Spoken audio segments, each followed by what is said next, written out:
My father erased my name, so I erased his entire company. This story is wild, so buckle up. I was born into a pretty well-off family. My dad was a self-made man, a real workaholic who built his construction company from the ground up. My mom was the perfect trophy wife, and they had 3 kids: my older brother, my older sister, and me, the youngest. Growing up, it was clear my dad had his favorites, and I wasn't one of them. He adored my brother, the heir apparent, and doted on my sister, his precious princess. Me, I was just there, an afterthought. He never outright ignored me, but the difference in treatment was obvious. My brother got a brand new car for his 16th birthday. I got a bus pass. My sister's college tuition was paid in full. I was told to get a job and apply for student loans. It hurt, but I learned to be independent. I worked my tail off, got a scholarship, and put myself through engineering school. I was determined to prove my worth, to show him I could succeed on my own. The real turning point came when my grandfather, my dad's dad, passed away. He was a kind, quiet man who always had a soft spot for me. He saw how my dad treated me and made it a point to be my biggest supporter. In his will, he left me a significant inheritance. It wasn't a fortune, but it was enough to change my life. More importantly, it was a message. He believed in me. My father, however, was furious. He felt that money should have gone to him, or at the very least, to my more deserving brother. The arguments were explosive. He accused me of manipulating my grandfather and called me ungrateful. A few months later, the final blow landed. It was my 21st birthday. I came home from college for the weekend, expecting at least a card. Instead, I found an envelope on my bed. Inside was a legal document. My father had legally changed my last name. He had disowned me.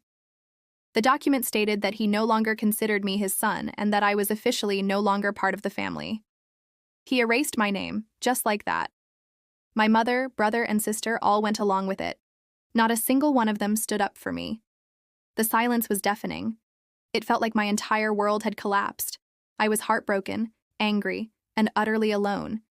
That night, something inside me snapped. The sadness turned into cold, hard resolve. If they wanted me gone, then fine. But I wouldn't go quietly. I would use the very independence they forced upon me to get my revenge. My father had built his empire, and I was going to be the one to tear it down. The seed of pro-revenge was planted. My plan started with my grandfather's inheritance. Instead of blowing it, I invested it wisely. I used my engineering degree and my inside knowledge of the construction industry, gleaned from years of being an invisible fly on the wall in my father's house, to start my own small consulting firm. I specialized in project management and efficiency optimization for construction companies. Basically, I helped other businesses become better, faster, and more profitable than my father's. I worked tirelessly, often sleeping in my office. I built my reputation from scratch, one project at a time. I was meticulous, innovative, and ruthless in my business dealings. I learned every dirty trick in the book, many of which I'd overheard my father bragging about over dinner. For the first few years, I stayed completely off his radar.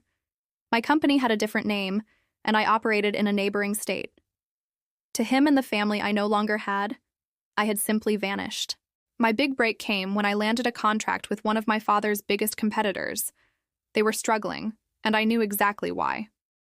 My dad's company had a reputation for undercutting bids and then cutting corners on materials and labor to make a profit. It was a risky game, and it created weaknesses. I showed his competitor how to exploit those weaknesses. We streamlined their processes, sourced better materials for less, and improved their project timelines.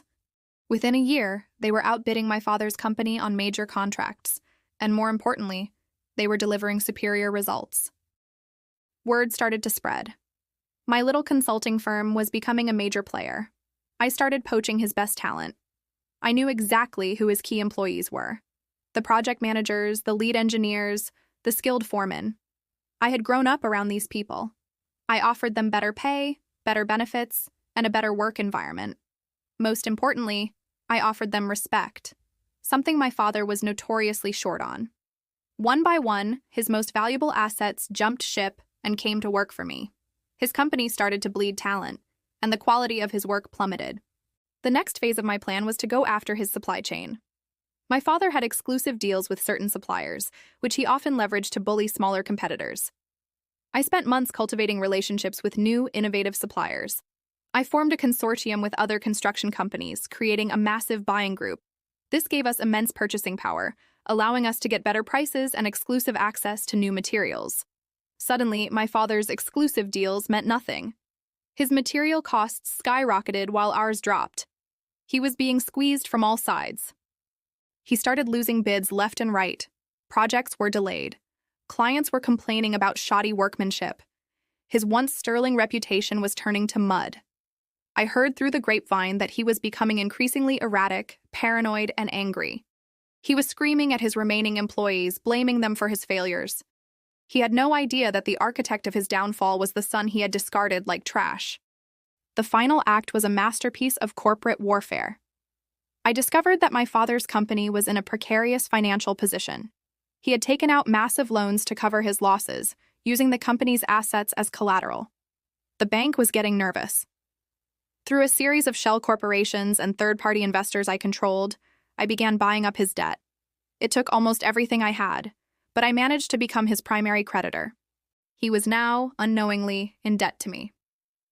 The company he built to be his legacy was now on a leash, and I held the other end.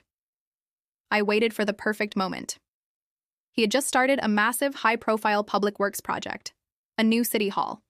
He had underbid to win it, banking on it to save his company's reputation. It was a huge gamble. I let him get just deep enough into the project that pulling out would be catastrophic. Then, I called in the loans, all of them, at once. Panic erupted in his company. He scrambled to find financing, but his credit was shot. No one would touch him. His suppliers, many of whom were now loyal to my consortium, cut him off for non-payment. Work on the City Hall project ground to a halt. The city sued him for breach of contract, and the penalties were astronomical. It was checkmate. He was forced into bankruptcy. The company he had spent his entire life building was dismantled and sold off for parts. And who was there to pick up the most valuable pieces? The equipment, the client lists, the remaining contracts? Me. I bought his company's assets for pennies on the dollar at the bankruptcy auction. The day the final papers were signed, I did something I hadn't done in years. I drove to his house. It was a smaller house now. The mansion had been sold off. He answered the door himself. He looked old, tired, and defeated. He didn't recognize me at first. I had changed a lot in 10 years. I was no longer the skinny, invisible kid. I just looked at him and said, "Hello, Dad." The color drained from his face as recognition dawned. He stared at me, his mouth opening and closing, but no words came out. I didn't gloat. I didn't yell. I just handed him a business card. It had my name on it, my new last name, and below it the name of my company, which was now the largest and most successful construction firm in the state. "You erased my name," I said calmly. "So I erased your company. I think we're even now." I turned around, got in my car, and drove away. I never saw him or any of my former family members again. Some people might say what I did was too harsh, that it was a cold and heartless revenge. But they weren't the ones who were thrown away by their own father. He taught me that in the world of business, you have to be ruthless to survive. I just took the lesson to heart. He built his legacy, and I built mine on its ashes. And you know what? I sleep just fine at night. Thanks for listening to my story. It's a wild ride, but sometimes life pushes you to do extraordinary things. If you liked this, make sure to hit that subscribe button and turn on notifications so you don't miss the next one. Drop a comment below and let me know what you think. See you in the next video.